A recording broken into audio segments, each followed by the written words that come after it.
आई scope media में आप सभी का स्वागत है। मेरा नाम है अतीक।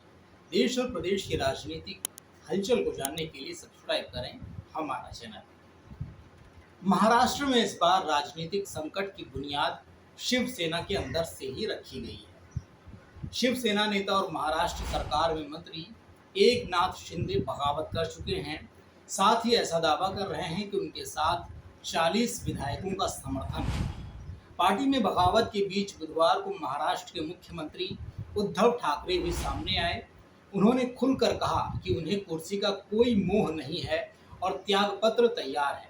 उद्धव ने कहा कि किसी विधायक ने उनका विरोध किया तो वह इस्तीफा दे देंगे। इस बीच उन्होंने मुख्यमंत्री का सरकारी आवास भी खाली कर दिया और अपने पैतृक घर मातोश्री चले गए।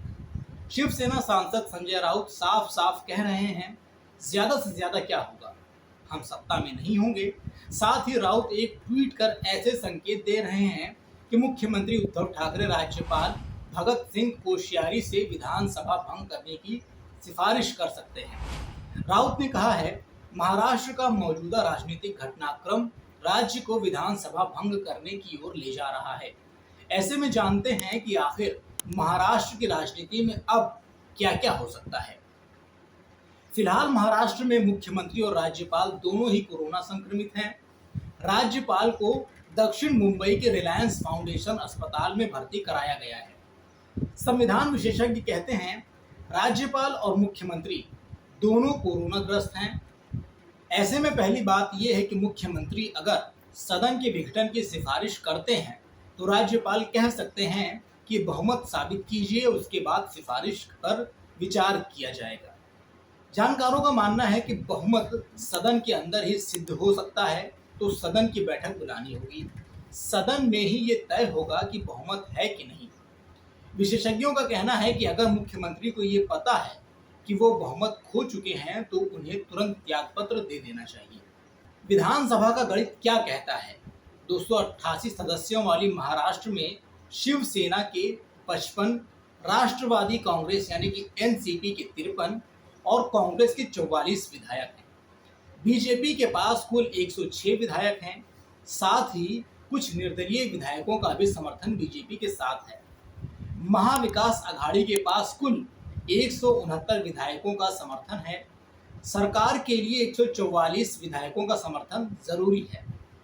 एकनाथ शिंदे ये दावा कर रहे हैं कि शिवसेना के 40 से ज्यादा विधायक उनके साथ हैं। शिंदे अगर 37 से ज्यादा पार्टी विधायकों का समर्थन जुटा लेते हैं तो ये बागी विधायक दल विरोधी कानून के तहत अयोग्य घोषित नहीं होंगे।